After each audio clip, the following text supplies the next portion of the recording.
तो जिस घर में चोरी करने वो गया था तो उन्होंने रात में देख लिया।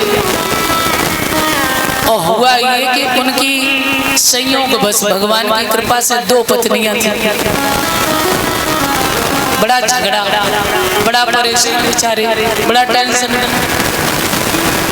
अब पत्नियां झगड़ा कर रही, कोई इधर खींच रही है, इधर खींच रही है, उधर खींच रही है। चोर तो गया था चोरी करने, पर उसने ये सब जब देखा ना तो वो चोरी तो भूल गया। उसे बड़ी जोर से हंसी आई। बोले हम सोच रहे थे कि हम ही परेशान है, ये तो हमसे भी ज्यादा परेशान है। हाँ, बड़ी जोर से खिलखिला के हंसा। और जैसे ही हंसा तो उन्होंने जान लिया, अरे भैया घर में चोर है, चोर।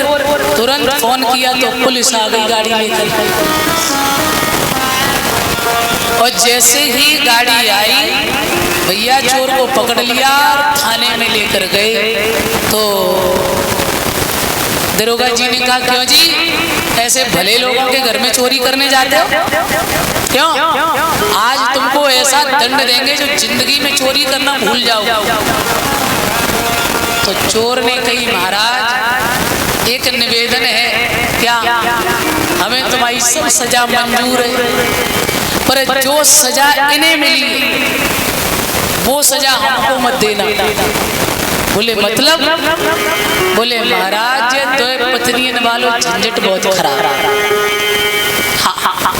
ये 2 पत्नी वालों झंझट बहुत खराब है भैया, इनकी तो बहुत हालत खराब है। चोरी वोरी तो भाड़ में गई और मैं तो इन्हें देख के परेशान हो गए। महाराज तो ये दंड बस मत देना और तुम जो चाहो सो दे। हाँ, अब अध्यात्म में आ जाइए। ये 2 पत्नियां मैंने उस दिन बताया था कि हर जीव के पास है, एक सुमति एक कुमति। उत्तानपाद हर जीव है, मगर और अध्यात्म में आइए। जब 2 पत्नियां जीव की ये दुर्दशा कर सकती हैं, तो जब 10 पत्नियां लगी होंगी तब क्या हालत होगी? समझ रहे? हर जीव को 10 पत्नी लगी हुई है, 5 कर्मेंद्री 5 ज्ञानेंद्री। और सबसे बड़ा हाथी मन लगा के आंख कहती सुंदर दृश्य दिखाओ, रसना कहती सुंदर स्वाद दो। भैया कई दिन हो गए मटन पनीर खाने को नहीं मिला है। त्वचा कहती है सुंदर स्पर्श दो। हर इंद्री अपनी अपनी तरफ खींच रही है, हर इंद्री। और यही कपिल भगवान से माता देवहूति ने कहा था, बोले पुत्र आप भले ही मेरे पुत्र के रूप में आए, पर मेरे लिए आप परमात्मा स्वरूप हैं। हमें ये बताओ इन 10 इंद्रियों से हम अपनी रक्षा कैसे करें? हम बहुत परेशान हैं। मुक्ति मन की होती है कि शरीर की होती है कि आत्मा की होती है? और ये केवल माता देवहूति का ही प्रश्न नहीं है, ये चाहो तो आप सबका भी प्रश्न है। बोले मुक्ति मन की होती है कि शरीर की कि आत्मा की? एक तो ये प्रश्न, और दूसरा ये है कि ये 10 इंद्रियां हमें बहुत परेशान करें, हम क्या करें? तो कपिल भगवान ने कहा, माता आप तो मेरी माँ है, मैं इस योग्य तो नहीं, क्योंकि माँ पिता से बड़ा बेटा नहीं होता है, परंतु आपने यदि कहा है तो आपके भाव का हम आदर अवश्य करेंगे। मैं आपके प्रश्न का उत्तर अवश्य देंगे। माता आपने जो प्रश्न किया है पहला कि मुक्ति किसकी होती है, आत्मा की होती है कि शरीर की होती है कि मन की होती है? तो बोले पहली बात तो यह है कि शरीर की केवल 3 गति होती है। जमीन में गाड़ दो तो कीड़े खा जाएंगे, जल में फेंक दो तो मगरमच्छ मछलियां खा जाएंगे, और नंबर 3 जला दोगे तो 2 मुट्ठी राख बन जाएगा। चौथी गति नहीं होती है। इसलिए मैया शरीर की कभी कोई मुक्ति नहीं होती है। नंबर 2 आत्मा की मुक्ति। कपिल भगवान मुस्कुरा के बोले, माता आत्मा तो चिन्मय है, शाश्वत है, अजर अमर अविनाशी है, उसकी मुक्ति तो सोचना ही बेकार है। क्यों? वो तो नित्य शुद्ध मुक्त है, वो तो मुक्त ही है। ये सच है, क्योंकि आत्मा की कोई आत्मा का बंधन नहीं है, ये बंधन तो मन का है। कहते हैं माता आपने कहा कि बंधन किसका है, तो बोले भाई जिस मुक्त तो वही होगा। अब जैसे कोई जेल में बंद हो तो उसे ही तो मुक्ति चाहिए कि भैया जेल से बाहर हो तो बोले मुक्ति किसकी, बोले जिसका बंधन, और बंधन जिसका उसी की मुक्ति होती है।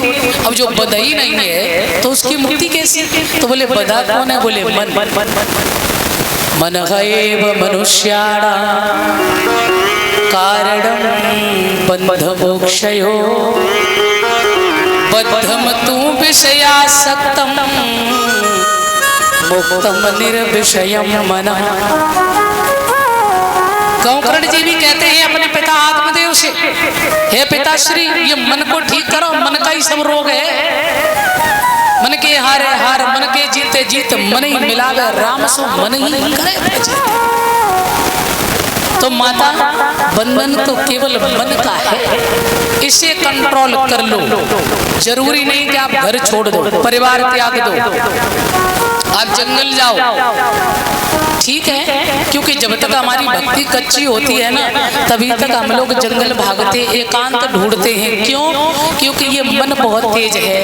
कहीं थोड़ा खट्ट से हुई तो मन वहां पहुंचेगा, यहाँ तो पकड़े माला बैठे हैं, ओम श्री साईं नर्मदेश्वर महादेवाय नमः मंत्र हो रहा है, और उधर नाती पास में आए गए तो बाबा ने माला उठा के रख दी और नाती खिलाए हुए लगे, हो गई माला। यही तो मन का सब रोग है। इसलिए संत भगवान हमारे जंगल क्यों जाते हैं, क्योंकि परिवार में यदि रहेंगे तो परिवार में 50 खोकट होती हैं, ये कभी तुम्हें भजन नहीं करने देंगे, ये केवल अपने स्वार्थवश तुम्हें यूज करेंगे। और उसके बाद जब काऊ काम के नहीं रहे हो, रहे न काऊ काम के फ्री में न कोई ले, और ऐसे बूढ़े बैल को कौन बांध घुस दे। जब किसी काम के नहीं रहोगे हैं, फिर कोई नहीं तुम्हें पूछेगा भैया। इसलिए कहते हैं कि भजन करो, काम करो, सब करो, लेकिन परमात्मा का चिंतन कभी मत भूलो। और धीरे धीरे धीरे धीरे जब आपका भजन पक्का हो जाएगा ना, तो मैं कहते हैं कि आप चौराहे पर भी खड़े हो जाना। यदि आपकी भक्ति प्रबल है, आपका मन एकाग्र है, आप जहां बैठ जाए एक पल एक क्षण तब लगेगा जब सीधा करंट, सीधा कनेक्शन जुड़ जाएगा। लेकिन उसके लिए चाहिए भैया पहले मन की शुद्धि।